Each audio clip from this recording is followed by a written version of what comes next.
اعوذ باللہ من الشیطان الرجیم بسم اللہ الرحمن الرحیم سبحان الذي اسرى بعبده ليلا من المسجد الحرام الى المسجد الاقصى الذي باركنا حوله لنريه من آياتنا انه هو السميع البصير صدق اللہ العظیم۔ خلاصہ قرآن حکیم کے حوالے سے آج 15ویں پارے کا خلاصہ بیان کیا جا رہا ہے۔ 15ویں پارے کا آغاز سورت بنی اسرائیل سے ہوتا ہے۔ قرآن کریم میں ترتیب توقیفی کے لحاظ سے یہ 17ویں نمبر پر ہے اور نازل ہونے کے اعتبار سے یہ سورت 50ویں نمبر پر نازل ہوئی۔ اس کی 111 آیات اور 12 رکوع ہیں۔ یہ سورہ مبارکہ مکی ہے، یعنی کہ ہجرت سے قبل نازل ہوئی، اور اس کا نام جو بنی اسرائیل رکھا گیا، دراصل اس میں بنی اسرائیل کا ذکر ہے جو کہ آیت نمبر 101 کے اندر آتا ہے، جس کی وجہ سے اس کا نام بنی اسرائیل رکھا گیا۔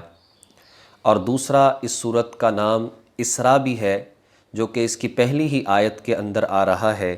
سبحان الذی اسریٰ بعبدہ، پاک ہے وہ ذات کہ جو اپنے بندے کو راتوں رات لے گئی۔ اسریٰ یہ ماضی کا صیغہ ہے، اور اسراء اس کا نام ہے جو کہ باب افعال کا مصدر ہے، راتوں رات چلنا۔ اللہ رب العزت نے اس سورہ مبارکہ میں نبی علیہ السلام کے عظیم معجزے کا ذکر فرمایا، جس کو معراج کہا جاتا ہے۔ یہ بات یاد رکھنا چاہیے کہ اللہ تعالیٰ کی ذات نے حضرات انبیاء علیہم السلام کو بہت سارے معجزات عطا فرمائے، اور معجزے کی حقیقت یہ ہوتی ہے کہ وہ ہوتا ہوا تو نبی سے نظر آتا ہے، لیکن وہ کام حقیقت میں کرنے والی اللہ کی ذات ہوا کرتی ہے، اور معجزہ نبی کے نبی ہونے کی دلیل ہوا کرتا ہے۔ اس سے یہ بات سمجھ میں آ گئی، نبی پاک صلی اللہ علیہ وسلم کو جو اللہ کی ذات نے معراج کروائی، اور یہ اس وقت کروائی جب کہ آپ کی زوجہ محترمہ حضرت خدیجہ رضی اللہ تعالی عنہا اور آپ کے شفیق چچا جناب ابو طالب کا انتقال ہو گیا۔ آپ بڑے غمگین اور پریشان ہوئے، تو اللہ رب العزت نے آپ کی پریشانی کو دور کرنے کے لیے، آپ کے غم کو دور کرنے کے لیے، کہ جس کی وجہ سے آپ نے اس سال کو غم کا سال قرار دیا، اللہ نے آپ کو انعام دیا اور اپنے پاس بلایا تاکہ آپ کی یہ پریشانی دور ہو جائے۔ چنانچہ اللہ رب العزت نے حضور کو یہ معجزہ عطا فرمایا، جیسا کہ الفاظ ہیں بعبدہ لیلا من المسجد الحرام، پاک ہے وہ ذات کہ جو اپنے بندے کو راتوں رات لے گئی مسجد حرام سے مسجد اقصیٰ تک۔ عبد کہا جاتا ہے جس جسم کے اندر روح موجود ہو، یعنی بات یہ ہے کہ یہ بیداری کی حالت میں اللہ کے ذات نے حضور کو سفر کروایا، اور یہ طویل ترین سفر تھا۔ مکہ مکرمہ سے فلسطین یعنی مسجد اقصیٰ تک کا جو سفر ہے، اس کا تذکرہ اس بنی اسرائیل صورت میں ہے، جس کو اسریٰ کہا جاتا ہے۔ باقی جو معراج ہے، اس سفر کا تذکرہ یعنی مسجد اقصیٰ سے پھر ساتوں آسمان، سدرۃ المنتہا، صریف الاقلام، عرش معلیٰ، اللہ کی ذات سے ملاقات، اس کا ذکر سورۃ النجم میں ہے۔ مکہ سے فلسطین تک کا جو سفر ہے، یہ اونٹوں پر 40 راتوں کا سفر ہوا کرتا تھا۔ اللہ تعالیٰ نے چند لمحات میں نبی علیہ السلام کو یہ سارا سفر کروایا، اور اس کے اندر کہ حضور علیہ السلام کو اسی جسم کے ساتھ، دو دنیاوی جسم تھا، اس کے ساتھ یہ سفر کروایا، تبھی تو یہ معجزہ بنتا ہے۔ اگر کہا جائے کہ روحانی طور پر ہوا، خواب میں ہوا، پھر یہ معجزہ تو نہ ہوا۔ تو اللہ رب العزت نے حضور علیہ السلام کو یہ سفر کروایا تو بیداری کی حالت میں کروایا، دنیاوی جسم کے ساتھ کروایا، اور حقیقی طور پر حضور علیہ السلام تشریف لے گئے، اور عظیم معجزات میں سے حضور کا ایک معجزہ ہے۔ بنی اسرائیل حضرات انبیاء علیہم السلام کا انکار کیا کرتے تھے، قتل کیا کرتے تھے، اپنی کتاب کے اندر تحریف کیا کرتے تھے، تو ارشاد فرمایا اللہ کے ذات نے ان کے اوپر بخت نصر بادشاہ کو مسلط کر دیا۔ اس بادشاہ نے ان کے علماء کو قتل کیا، بنی اسرائیل کو غلام بنا لیا، بیت المقدس کو ویران کر دیا۔ اس کے بعد پھر انہوں نے توبہ کی، اللہ کے ذات نے اس سے نجات عطا فرمائی، لیکن پھر انہوں نے حضرت یحییٰ علیہ السلام، حضرت زکریا علیہ السلام، ان کو جو ہے وہ قتل کر دیا۔ تو اللہ تعالیٰ کے ذات نے بابل کے ایک دوسرے بادشاہ بیردوس کو مسلط کر دیا، اس نے بھی ان کے ساتھ بہت برا برتاؤ کیا اور ان کو بڑا پریشان کیا۔ تو اللہ رب العزت نے یہی بات فرمائی۔ نبی علیہ السلام کے دور کے جو یہود ہیں ان کی کیفیت بھی ایسی ہی ہے، وہ بھی حضور علیہ السلام کا انکار کرتے ہیں، اپنی کتاب سے حضور کی جو نشانیاں ہیں ان کو بیان نہیں کرتے، ان میں تحریف کرتے ہیں، رد و بدل کرتے ہیں۔ اللہ جل شانہ نے اس کے بعد آیت نمبر 23 سے 39 تک 13 آداب زندگی اور اخلاق کی باتیں بیان فرمائیں، جس پر عمل کر کے، جن باتوں کو اپنے اندر پیدا کر کے انسان عزتیں حاصل کر سکتا ہے، سکون حاصل کر سکتا ہے، خوشیوں والی زندگی گزار سکتا ہے، ایک حیات طیبہ گزار سکتا ہے۔ ارشاد فرمایا انسان کو چاہیے صرف اللہ کی عبادت کرے، اللہ کے سوا کسی کی عبادت نہ کرے۔ دوسری بات فرمائی اسے چاہیے اپنے والدین کے ساتھ اچھا برتاؤ کرے۔ والدین کے ساتھ اگر گھر کے اندر سکون چاہتا ہے، اگر گھر کے اندر رزق میں برکت چاہتا ہے، اگر وہاں پر جو ہے فراخی چاہتا ہے، اسے چاہیے گھر میں رہنے والے والدین یا اپنے گھر میں رہنے والے جو بزرگ ہیں ان کے ساتھ حسن سلوک کرے۔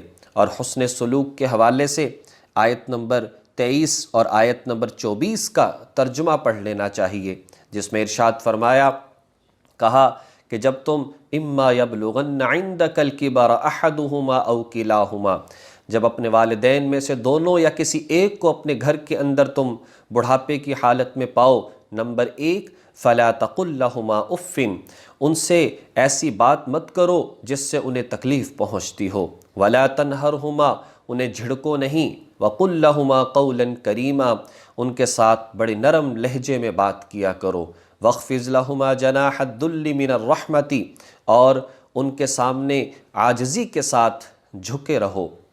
اور آگے ارشاد فرمایا وَقُلْ رَبِّ ارْحَمْهُمَا كَمَا رَبَّيَانِي صَغِيرًا، اور ان کے لیے دعائیں کرتے رہو، یا اللہ جیسے انہوں نے ہمارے اوپر رحم کا معاملہ کیا تو یا اللہ ان پر آپ بھی رحم کا معاملہ فرمائیے۔ تیسری اخلاق کی بات ارشاد فرمائی، مسکینوں، رشتہ داروں، مسافروں کو ان کا حق دو، ان کے ساتھ اچھا برتاؤ کرو۔ چوتھی بات اسراف سے بچو، فضول خرچی سے بچو۔ پانچویں بات بخل، کنجوسی، اس سے بھی اپنے آپ کو بچاؤ۔ نمبر 6 اولاد کو مفلسی کے ڈر سے، غربت کے ڈر سے قتل مت کرو۔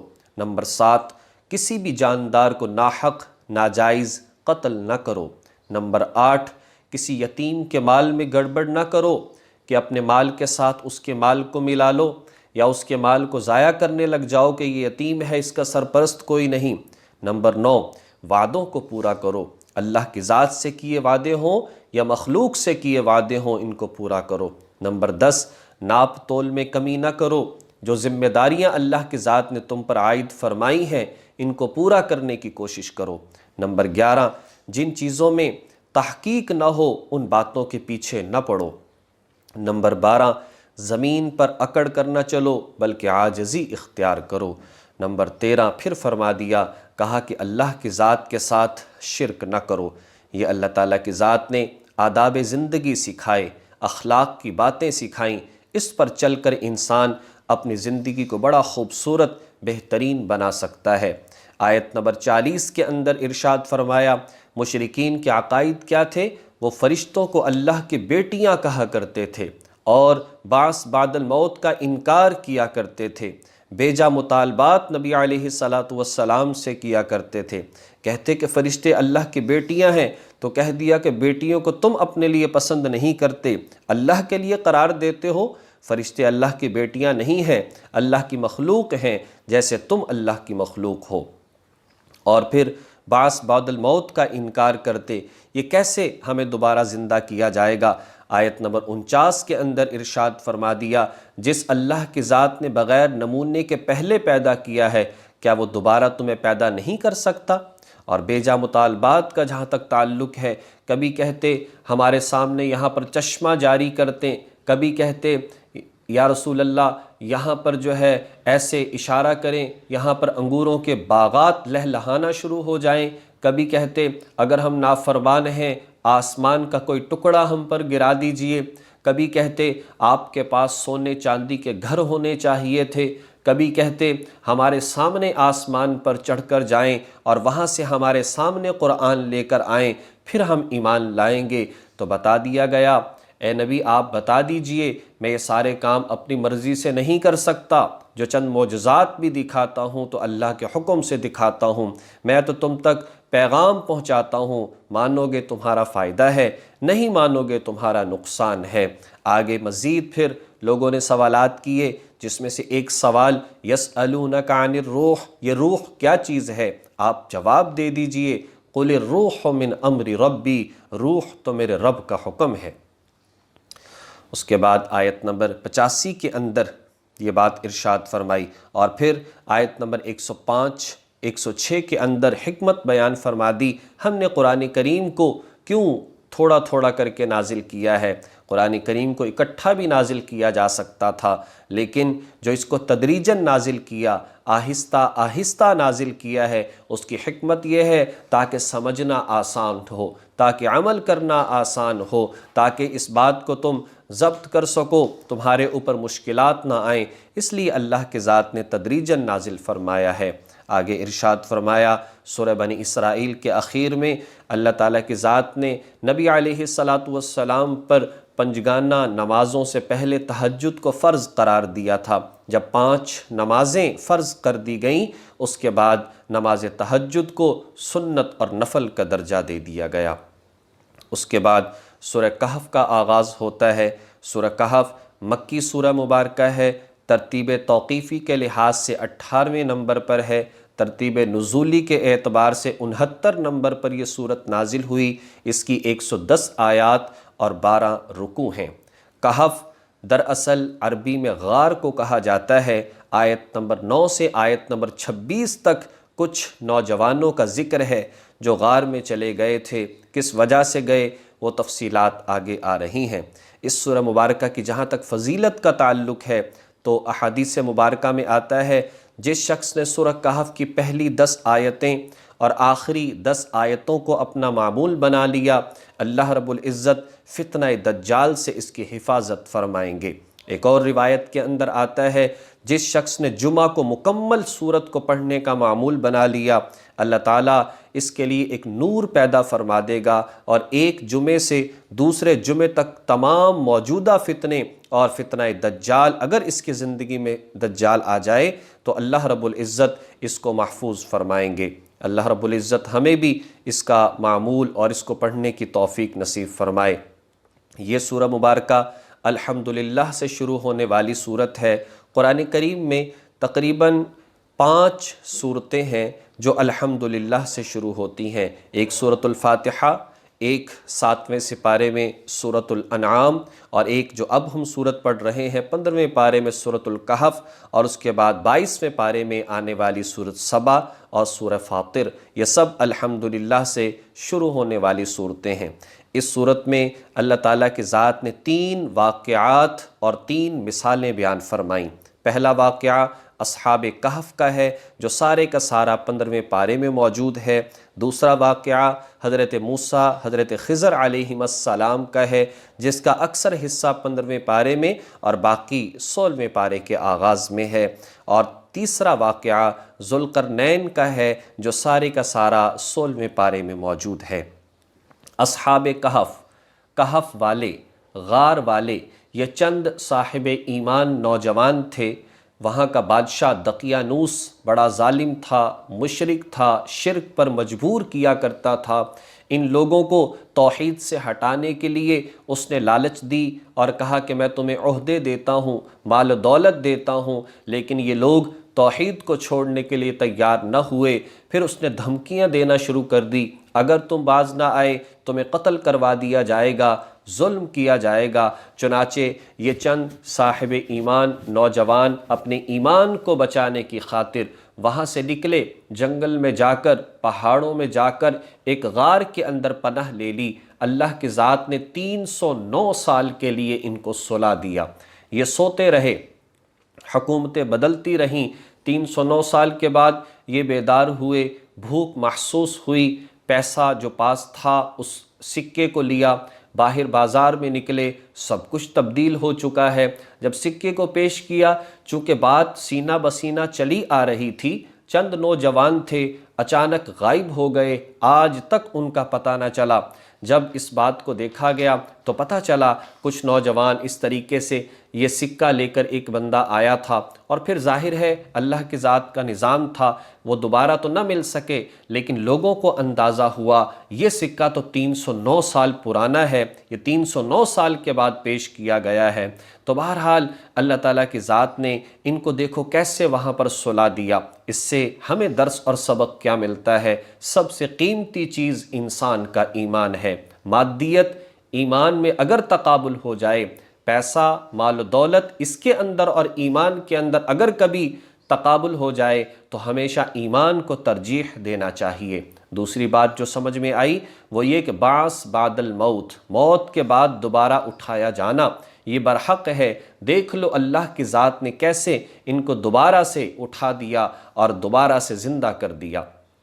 آیت نمبر 31 میں اللہ کی ذات نے 3 مثالیں پھر بیان فرمائیں اور فرمایا کہ دیکھو ایک ایسا شخص تھا جو بڑا مالدار تھا لیکن متکبر بھی تھا، شرک بھی کرنے والا تھا، اس کے بڑے باغات تھے، اس کا ایک دوست تھا، اس نے کہا کہ دیکھو تکبر مت کرو، شرک مت کرو، اللہ کے ذات نے جو مال و دولت دیا ہے اس اللہ کے ذات کا شکر ادا کرو۔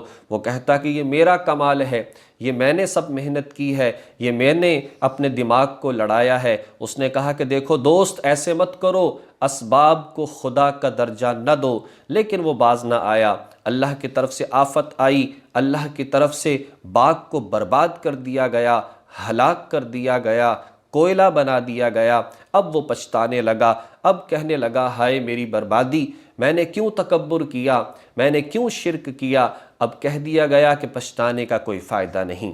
دوسری بات آیت نمبر 45 کے اندر ارشاد فرمائی، دیکھو اللہ رب العزت کی ذات گرامی کیسی ہے، وہ کیسے زمین پر بارش برساتی ہے اور اس سے پھر کیسے فصل اگتی ہے، اس کے بعد فصل کے اندر دانہ ہوتا ہے اور پھر اس فصل کو پکنے کے بعد کاٹ لیا جاتا ہے اور پھر اس کے بعد بالکل ختم کر دیا جاتا ہے۔ کیسے وہ کھیت پہلے لہلہا رہا تھا، اب اس کو ویران کر دیا گیا۔ اسی طریقے سے اس زمین میں سب کے سب لوگ موجود ہیں، لیکن ایک وقت آئے گا سب کو فنا اور ہلاک کر دیا جائے گا۔ یاد رکھو ایمان باقی بچے گا، اعمال باقی رہیں گے، ذکر و تلاوت اخلاق انسان کے ساتھ جائیں گے اور باقی رہیں گے، باقی سب چیزیں عارضی۔ جوانی ملی تو عارضی، مال ہے تو عارضی، صحت تندرستی ہے تو عارضی۔ انسان کو چاہیے اپنی دائمی زندگی اور ہمیشہ کی زندگی کے لیے محنت کرے اور عارضی نعمتوں کے لیے اور عارضی عیش و عشرت کی وجہ سے اپنے ہمیشہ کے فائدے کو اور اپنی ہمیشہ کی راحت کو برباد نہ کرے۔ تیسرا واقعہ حضرت آدم اور ابلیس کا ذکر کیا، کان من الجن ففسق عن امر ربی، اللہ تبارک و تعالی نے فرمایا سجدہ کرو، اس نے سجدہ نہ کیا، اس نے تکبر کیا اور اس تکبر کی وجہ سے وہ کہیں کا نہ رہا، اللہ تعالیٰ کی ذات نے اس کو ملعون ہمیشہ کے لیے قرار دے دیا۔ تو انسان کو چاہیے سبق اور درس یہ ملتا ہے کہ غرور میں نہ پڑے، تکبر میں نہ پڑے، حسد میں نہ پڑے، گھمنڈ کے اندر آ کر کفر اور شرک کے اندر مبتلا نہ ہو جائے، بلکہ اپنے ایمان کی فکر کرے، اپنے خالق مالک کو پہچانے اور اپنی زندگی کے مقصد کو پہچانے۔ اس کے بعد دوسرا واقعہ ذکر فرمایا حضرت موسیٰ علیہ السلام، حضرت خضر علیہ السلام کا، جو آیت نمبر 60 سے آگے اختتام پارہ نمبر 15 تک جو ہے وہ چل رہا ہے، اور کچھ آغاز 16ویں پارے کے اندر ہے۔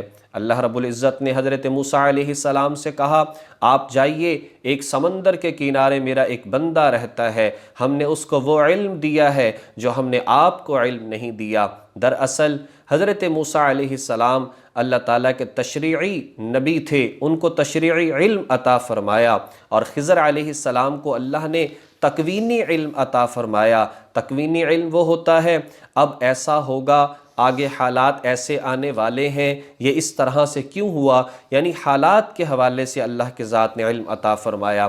ظاہر ہے کہ شریعت کا علم حالات کے علم سے زیادہ درجہ رکھتا ہے۔ چنانچہ موسیٰ علیہ السلام گئے، خضر علیہ السلام کے پاس چلے گئے، ان سے کہا کہ میں آپ کے ساتھ رہنا چاہتا ہوں، کچھ سفر کرنا چاہتا ہوں۔ خضر علیہ السلام نے وعدہ لیا آپ کسی بات پر بولیں گے نہیں، میری باتوں کے اندر عمل دخل نہیں دیں گے۔ وہ کہنے لگے جی ٹھیک ہے، میں کوشش کروں گا۔ 3 واقعات پیش آئے، انہیں ضرورت پیش آئی سمندر میں سفر کرنے کی۔ جب پانی میں سفر کرنے لگے، ایک کشتی والے آئے، انہوں نے ان دونوں حضرات کو بٹھا لیا، نیک سمجھا اور دیکھا، اور اس کے بعد ان سے کرایہ نہ لیا، ان سے پیسے نہ لیے۔ جب یہ اپنے منزل مقصود پر پہنچ گئے، حضرت خضر علیہ السلام نے اس کشتی کا تختہ اکھاڑ دیا۔ موسیٰ علیہ السلام کہنے لگے یہ آپ نے ایسا کیوں کیا؟ انہوں نے ہمارے ساتھ بھلائی کی اور آپ نے تختہ اکھاڑ دیا۔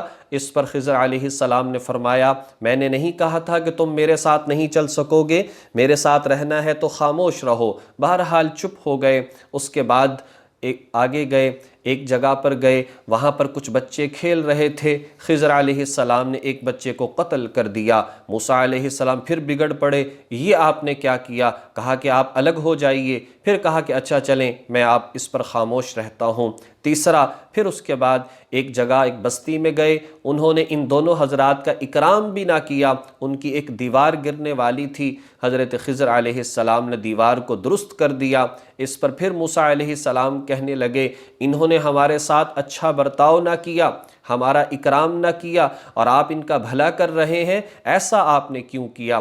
حضرت موسیٰ علیہ السلام سے خضر علیہ السلام نے فرمایا آپ میرے ساتھ نہیں چل سکتے۔ تو انہوں نے کہا کہ اچھا ان تینوں واقعات کی حکمت پھر بتا دیجئے۔ تو ارشاد فرمایا جس کشتی میں ہم نے سفر کیا، دراصل آگے بادشاہ کے لوگ کھڑے تھے، اور وہ جس کسی کشتی کو صحیح سالم دیکھتے اس کو قبضے میں لے لیتے۔ تو ان لوگوں نے ہمارے ساتھ بھلائی کی، میں نے اس کشتی کو داغدار کر دیا تاکہ ان لوگوں کا روزگار چلتا رہے اور بادشاہ کے لوگ اس کشتی کو نہ لیں۔ اس بچے کو اس لیے قتل کیا کہ اللہ کے ذات نے مجھے بتایا کہ یہ بچہ اپنے والدین کے لیے فتنے کا باعث ہے، فتنے کا باعث بنے گا، ہو سکتا ہے کفر کی طرف اپنے والدین کو لے آئے، اس کو قتل کر دیا جائے، اس کی جگہ اللہ تعالیٰ ان والدین کو نیک صالح اولاد عطا فرمائے گا۔ تیسرا، وہ جو دیوار تھی وہ دراصل 2 یتیم بچوں کے خزانے کے اوپر ان کے والدین نے بنائی تھی، اور وہ والدین بڑے نیک اور صالح تھے۔ اب اگر وہ دیوار گر جاتی، خزانہ واضح ہو جاتا، تو پھر لوگ اس خزانے کو لے لیتے، لہٰذا دیوار کو درست کر دیا۔ جب بچے بڑے ہوں گے دیوار کو ہٹا کر اپنا یہاں سے مال و دولت نکال لیں گے۔ تو یہ تینوں حکمتیں موسیٰ علیہ السلام کو سمجھ آ گئیں، تینوں واقعات کی حقیقت سمجھ میں آ گئی۔ اس سے ہم میں بھی درس اور سبق یہ ملتا ہے، ہماری زندگی میں عجیب و غریب واقعات پیش آتے ہیں، ہمیں اپنے ایمان کو خراب نہیں کرنا چاہیے، بلکہ اللہ رب العزت کی حکمت اور اللہ تعالیٰ کے مصلحت کو سمجھ کر اس پر ایمان اور یقین رکھنا چاہیے۔ بعض اوقات ایسے واقعات پیش آتے ہیں جو ہمیں پسند نہیں ہوتے، کوئی نقصان ہو گیا، کوئی فوت ہو گیا، اس پر واویلا نہیں کرنا چاہیے، غلط قسم کے الفاظ اور جملے نہیں بولنے چاہیے۔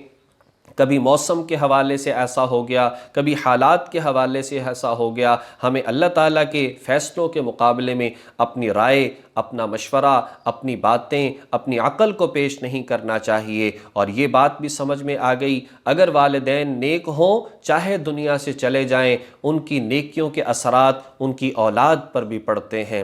اور پھر یہ ہے کہ انسان چاہے جو ہے کچھ نعمتیں نہیں مانگ سکتا، لیکن اولاد دنیا کے اندر سے جلدی چلی جائے اس پر بھی صبر کرنا چاہیے۔ اللہ تبارک و تعالی آخرت کے لیے اس کو ذخیرہ آخرت بنا دیتے ہیں۔ اللہ جل شانہ اس پارہ نمبر 15 کے تمام مضامین کو ہمیں سمجھ کر اس پر عمل کرنے کی توفیق نصیب فرمائے۔